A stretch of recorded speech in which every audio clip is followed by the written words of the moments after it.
What's up, everyone? Pritch here, and today is December 2nd, 2021, and Amazon has released their December public test realm announcement, which, if you guys remember from November, is basically they're going to put everything into the public test realm for 1 or 2 weeks, then they're going to ship all of that straight to the live servers. So this is going to be the huge December patch stuff that they plan to introduce and bring to us for the next month. This is going to be our new content. So let's get ready. Let's dive right into it.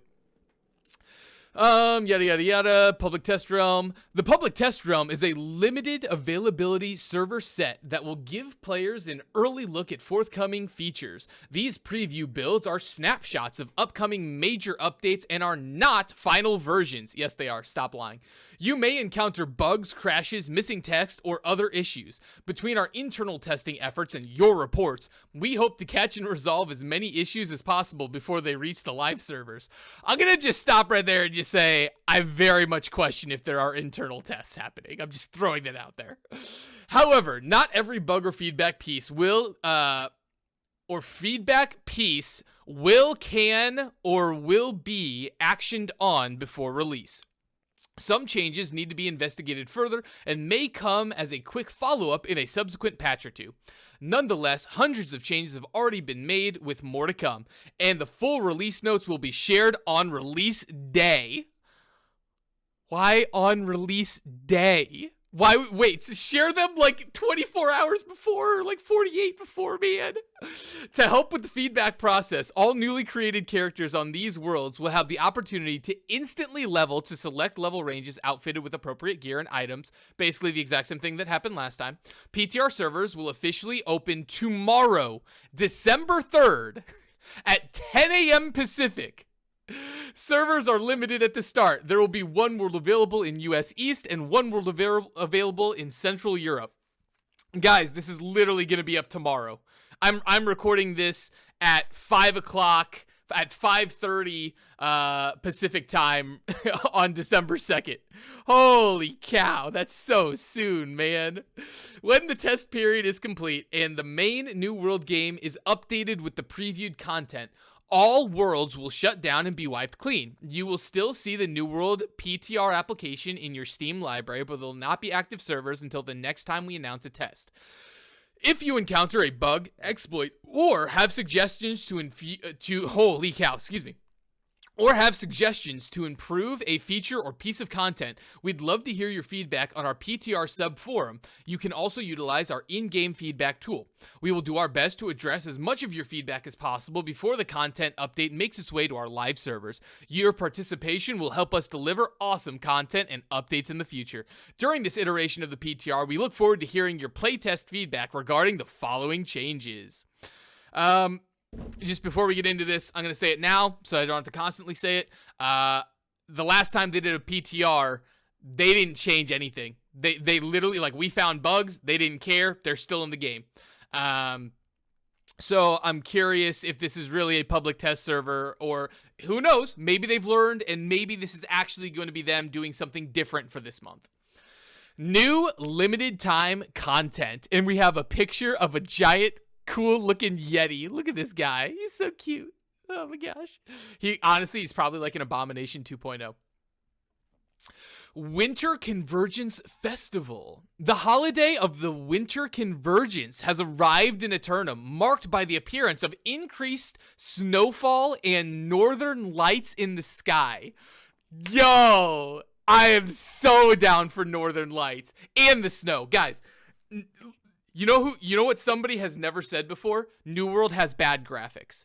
No one's ever said it because it's a lie.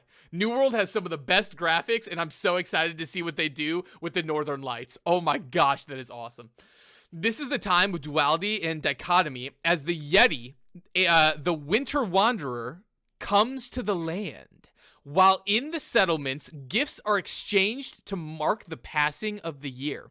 Outside the safety of the walls, there rages a wintry war between the positive forces of winter, slumber and perseverance, championed by the winter wanderer's positive side, and the negative forces of winter, death and stagnation, are championed by the winter wanderer's negative sides. The player takes on the cause of the winter wanderer to collect winter tokens from repeatable events across the island, able to turn them into holiday shop containing rare and cosmetic items.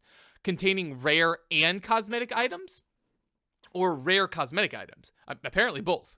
The Winter Wanderer's positive aspect grows in power with each token collected and turned in. Icy winds and the Winter Wanderer being with them... Icy winds and the Winter Wanderer bring with them new armors, weapons, furnishings, skins, consumables, and a delightful present gifting emote, all themed off the wonderful Eternum holiday of Winter Convergence. All right. So there's going to be like this good versus bad winter fight going on. And we're going to be able to go do dynamic events across the world. We're going to get tokens. We're going to turn it in for either cool cosmetics, or it's going to be nice rare loot.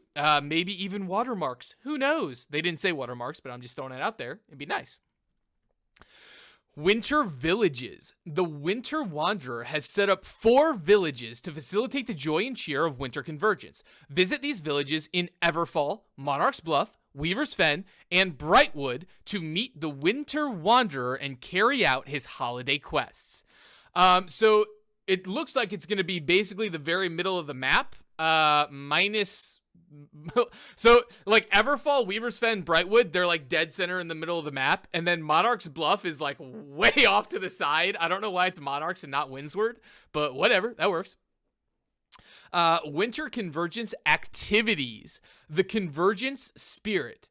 Celebrate the spirit of the season by giving a helping hand in decorating your favorite settlement. The Convergence Spirit is a special town project that allows players to complete special town project quests to upgrade each settlement's Tree of Light for improved daily rewards. That's super interesting. So it sounds like each town is going to have a Tree of Light, and the higher tier Tree of Light you have, the better rewards you're going to get for Winter Convergence questing, if that makes sense. And like those token turn-ins. That's super cool. Excuse me. Lost Present Recovery. Those dastardly frigid folk are spreading their mischief and stealing presents across Eternum. Located throughout the world are lost presents to be recovered and turned in for winter tokens at the Winter Village's holiday huts. Very cool. Very cool. So just all throughout the world, we're going to find these little presents. I don't know if they're going to be glowing. I don't know if they're going to be big or small, or if they're just found in chests, or what that's going to look like. I would love it if they were just like hidden out in the world, not actually in chests. I think that would be super fun. Gleamite collecting. Bright, glittering, gleaming, gleamite meteors of a multitude of color fall from the night sky during this time of year, as destructive as they are beautiful. Gleamite showers are a random, dynamic event that occurs at night throughout Eternum.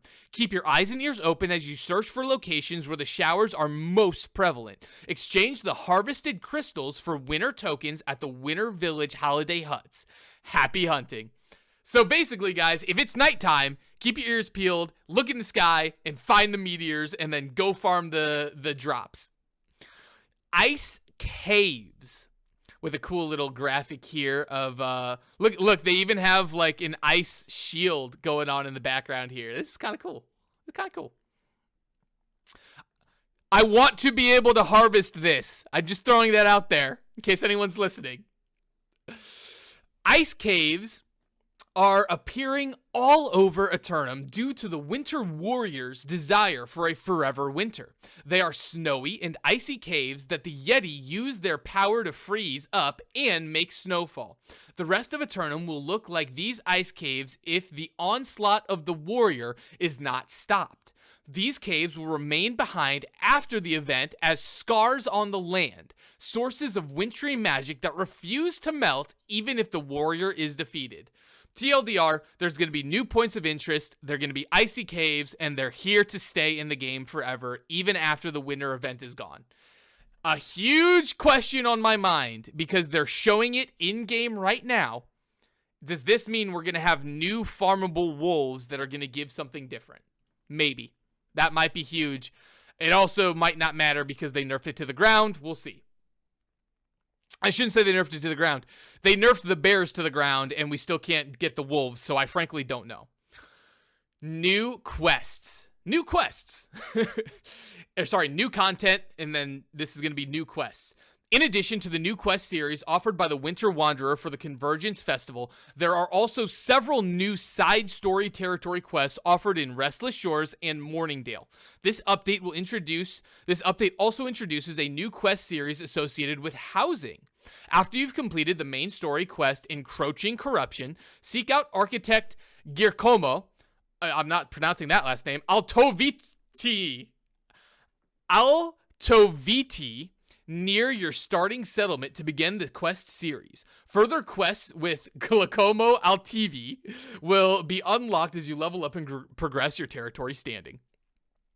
New journal categories. New quest categories have been added to the journal for epic weapons and armor quests, and for skill progression quests. This update is accompanied by new map pins for all quest types.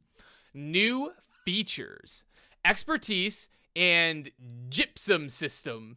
I'm probably not pronouncing that right, but we're going to call it the gypsum system. Based on feedback on the high watermark system and our desire to have a compelling and diverse endgame, are you guys going to change the high watermark system? Oh, come on, please. We've made some major updates to the endgame. We've added a new... No, come on, man. Oh, we've added a new resource called Gypsum that can be acquired each day by doing a variety of activities. Open world named bosses, expedition bosses, outpost rush, arenas, corrupted breaches, etc. Each activity rewards a different type of gypsum that can be crafted into a gypsum orb. These orbs can then be crafted into gypsum casts of any weapon, armor, or trinket type. Opening a gypsum cast will guarantee an expertise bump and gear of that type. Okay, you know what? I'm actually super excited and happy about that. Thank you. Do not make it a stupid hard grind. Like, make it, 2 to 3 outpost rushes, make it like 2 expedition bosses, make it like 3 open world bosses, like something like that, right? 1 arena. Dude, this is nice. This is helpful. Thank you. And we can choose which gear we want it on. That's kind of the biggest thing that I'm reading there.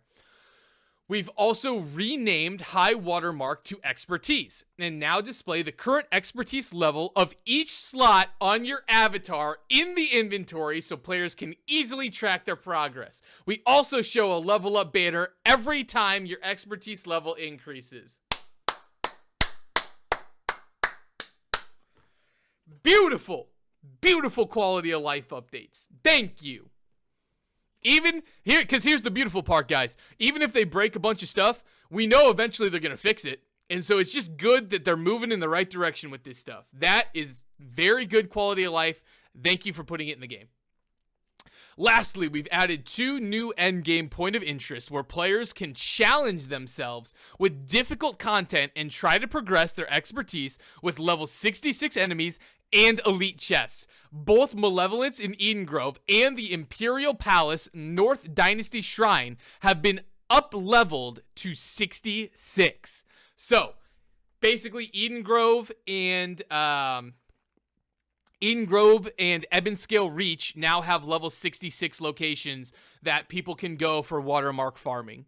I love this. I love that you have literally just doubled. I shouldn't say doubled, because basically there were the mines, there was Mirkgard, and there was Reekwater. Mostly, though, if you wanted just 66 stuff, it was the mines and it was Mirkgard. So we are vastly increasing our pool of options here, and I love it. Especially because, especially with Eden Grove, we're introducing new character mob variety that we can go kill. That is, good for my Great X. Trade skill aptitude.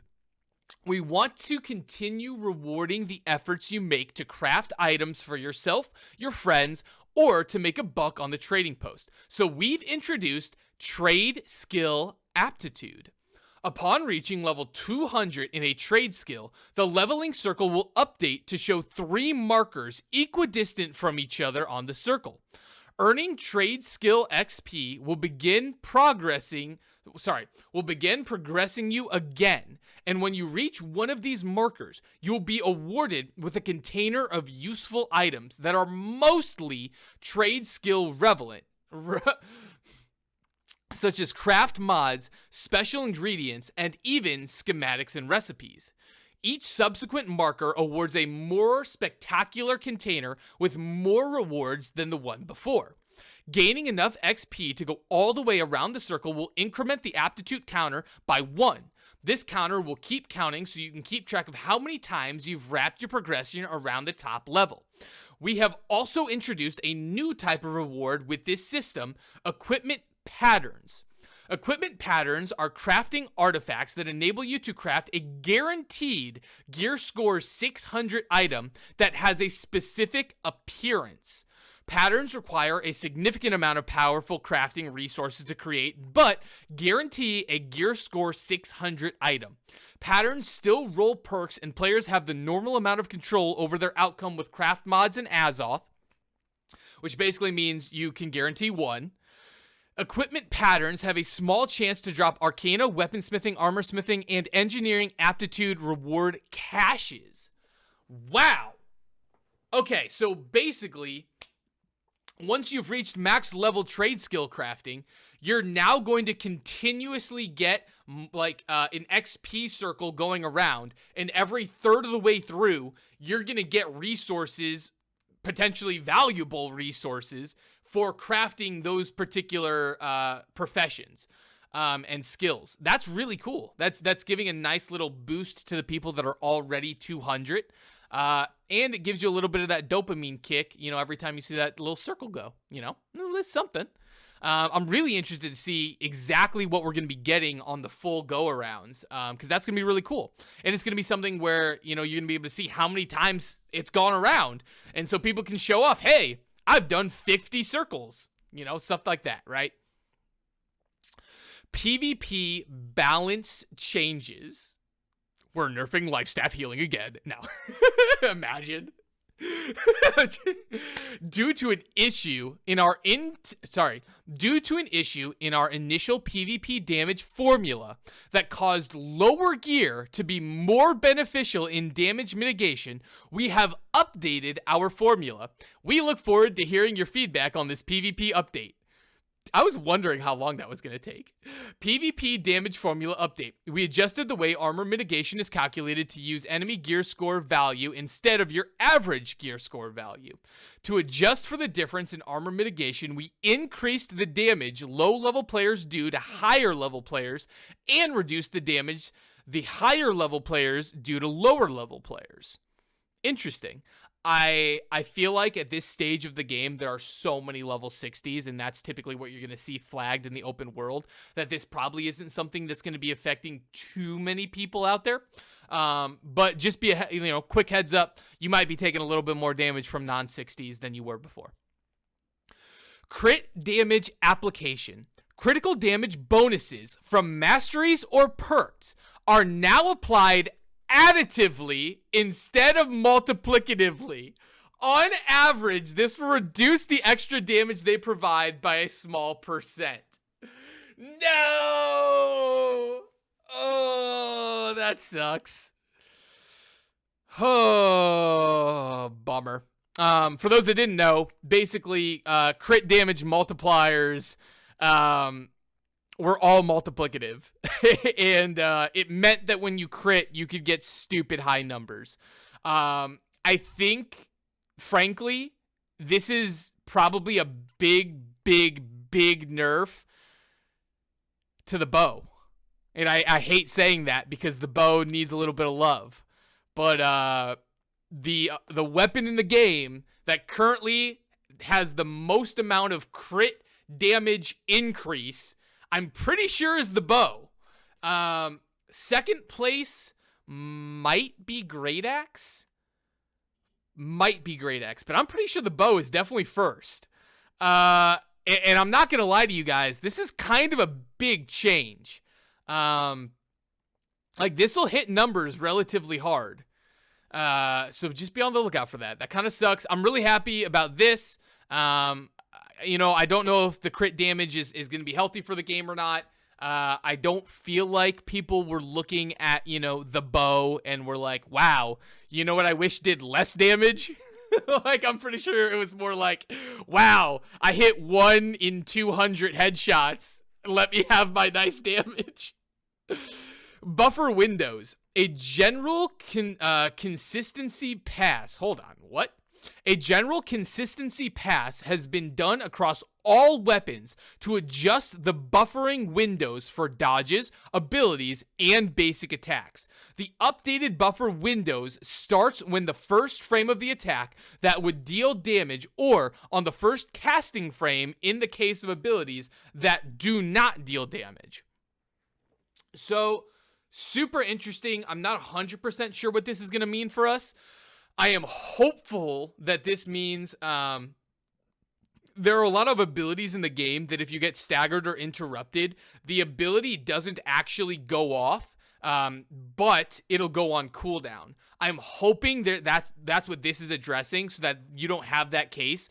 If you get interrupted while trying to do an ability, I don't feel like it should go on cooldown.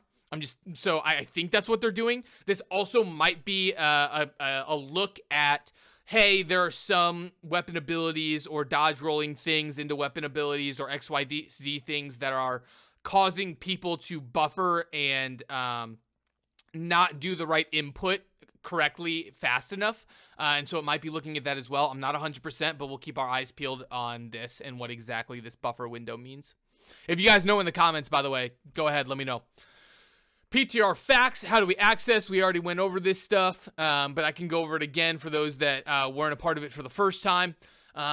How do I access the new PTR? Everyone with a copy of the New World will automatically be granted access to the secondary PTR app. The PTR is not compatible with the live game, so you will need to download a separate client and have the hard drive space required to support it. From there, we will have special worlds available within supported regions, NA East and EU. Not all regions will initially be supported. Access is on a first-come, first-served basis. There may be queues. Can I play with or transfer my live character to the PTR? No. Can I provide design feedback regarding what's included on the PTR? Yes, but we're not going to listen. I have a problem. How can I contact customer support? Our policies and code of conduct cover the PTR, and in-game moderation will continue to be supported. Unfortunately, due to the temporary and potentially unstable nature of PTR, general custom service assistance through both live chat and through the support website will not be available. I don't want to participate in the PTR. Can I remove the app from my library? Yes. Ladies and gentlemen, that is everything that will be hitting us in the December big patch for New World. The TLDR summary is we have a lot of winter events that are going to be coming, where there's going to be dynamic events across the world. A big takeaway is they're going to plan on introducing a system into the game called the Gypsum system, where while doing endgame content such as world bosses, outpost rush, expeditions, arenas, stuff like that, we're going to gain these gypsum rewards that we can craft into an orb that we can then use to select an armor piece or weapon and get a free watermark upgrade. Guaranteed watermark upgrade. On top of that, they're going to update the UI to actually show us and tell us what our watermark is and when we get an upgrade on the watermark. Beautiful changes. I cannot stress that enough. Super fun and cool. There's going to be trade skill changes where once you hit max level trade skills, you're going to get a reward that cycles over and over again the more that you do crafting for that trade skill. There's going to be some PvP balance changes where basically they're going to fix armor so that low level armor isn't mitigating more damage than high level armor. And that, ladies and gentlemen, is all the big stuff coming to Eternum. I'm super excited, super looking forward to it. You know, whether or not they execute what they are saying is obviously, you know, a very different thing. But what they say they want to do and the changes they are saying they will do, I think they're good changes. I think they're healthy. Sorry, bow players, and frankly, you know, Great X players, I know take a hit a little bit too. But basically anybody that crits, you're going to crit a little less now. But yeah, let me know in the comments, what are you most looking forward to? What are you excited about? What do you think is going to be great changes for the game? And as always, everybody on YouTube, I love you guys. I appreciate you guys, and I'll catch you in the next one. See ya.